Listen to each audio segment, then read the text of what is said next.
Fala pessoal! Para nós seres humanos que temos o nosso organismo preparado para respirar na camada de ar do nosso planeta, que é a atmosfera, é bem confuso imaginar que alguns seres vivos consigam sobreviver em um ambiente tão diferente do nosso, como é o caso de um peixe, por exemplo. Surpreendentemente, eles conseguem respirar debaixo d'água, e esse processo todo, como iremos conferir aqui hoje, é bem interessante. Antes de ir pro vídeo, peço aqui a sua força deixando o like aí embaixo, beleza? Ao contrário do que possa parecer, nas águas de rios, oceanos, etc., também existem oxigênio nelas, e é esse oxigênio que os peixes utilizam para respirar. Ele entra na água através da superfície dela, que está em contato com o ar atmosférico. Para que isso aconteça, a tensão superficial da água precisa ser quebrada.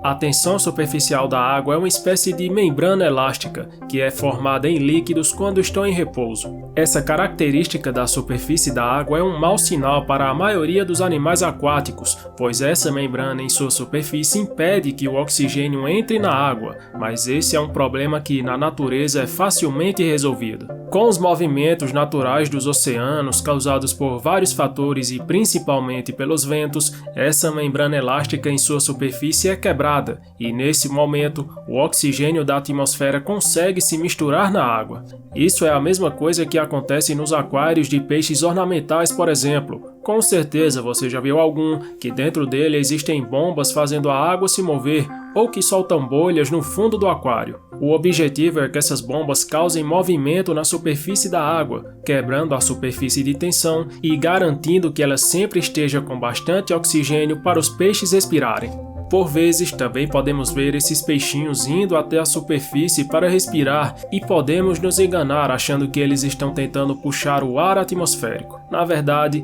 isso acontece pois próximo à superfície de contato com o ar, a água tende a ter uma concentração maior de oxigênio. Esse comportamento de peixes subindo perto da superfície pode indicar que o aquário esteja com um sistema ineficiente de oxigenação. Curiosidades à parte, a forma que os peixes utilizam para respirar debaixo d'água é chamada de respiração branquial. Um pouco mais atrás da cabeça de um peixe existe o que chamamos de opérculo. Elas são uma espécie de tampa, por assim dizer, que existem dos dois lados da cabeça do peixe. Logo você vai entender para que elas servem. Atrás dos opérculos existe a cavidade opercular, onde fica o órgão responsável pela respiração do peixe, chamado de brânquia, que também conhecemos como guelras. Para respirar, o peixe abre a boca e deixa a água entrar nela. Por estar conectado com a boca dele, a água chega então até a cavidade opercular, onde se encontram as brânquias. Lá, o órgão realiza uma troca gasosa com a água, capturando o oxigênio existente nela. Após isso, os opérculos do peixe se abrem, liberando a água agora sem oxigênio, e esse ciclo se repete várias e várias vezes. Embora seja a maioria, nem todos os peixes do nosso planeta têm respiração branquial. Por incrível que pareça, existem alguns que conseguem respirar ar atmosférico. Eles são chamados peixes pulmonados.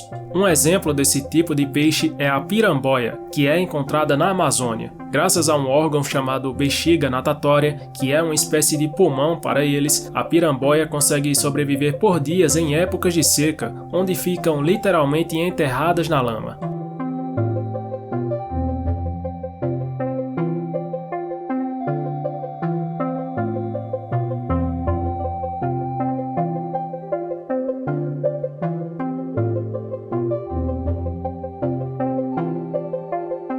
Partindo agora para um tipo bem maior de peixe, o tubarão branco também utiliza a respiração branquial, mas no caso dele isso ocorre de uma forma um pouco diferente. Como já sabemos, para que a troca gasosa ocorra na respiração branquial, um fluxo de água unilateral deve ser criado passando pelas brânquias do animal. Esse fluxo pode ser criado pelo bombeamento bucal, criando uma força positiva e forçando a água a passar pelas brânquias, ou da forma como é usada pelo tubarão branco, a ventilação forçada. Na ventilação forçada, o animal precisa manter a água entrando pela sua boca constantemente. Para isso, ele se mantém nadando o tempo todo. Desse conceito, inclusive, vem a ideia de que tubarões podem morrer caso parem de nadar, e isso é mais ou menos verdade, pois logicamente nunca vai acontecer de um animal deixar de fazer algo que seja essencial para se manter vivo, nem mesmo quando ele esteja dormindo, e sim, peixes também dormem. Mesmo não conseguindo fechar os olhos e na maioria das vezes não ficando totalmente parados, todos os peixes passam por momentos de menos atividade, onde descansam e até reduzem seus batimentos cardíacos, o que para eles é uma espécie de sono. Então, mesmo quando estiver dormindo, o tubarão branco manterá um nado mais lento, mas que já será o suficiente para não morrer afogado, por assim dizer.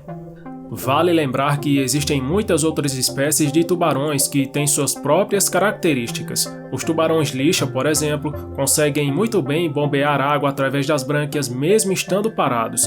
Já o tubarão-baleia conta com 2 aberturas atrás de cada olho. Esses buraquinhos ajudam a levar a água com oxigênio até as brânquias deles, sem que seja necessário ele abrir a boca ou mesmo nadar.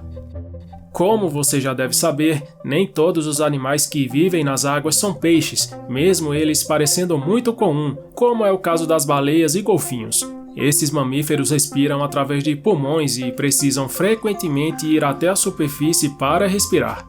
Diferente de nós que temos uma eficiência pulmonar em torno de 15 a 20%, os golfinhos e baleias conseguem absorver cerca de 90% do oxigênio inalado. Isso dá a eles uma imensa capacidade para se manterem debaixo d'água. Uma baleia cachalote, por exemplo, consegue permanecer por mais de 1h30 submersa. E esse foi o vídeo de hoje, pessoal. Não esquece de deixar o seu comentário aí embaixo, beleza? Larga o like no vídeo e também se inscreve no canal.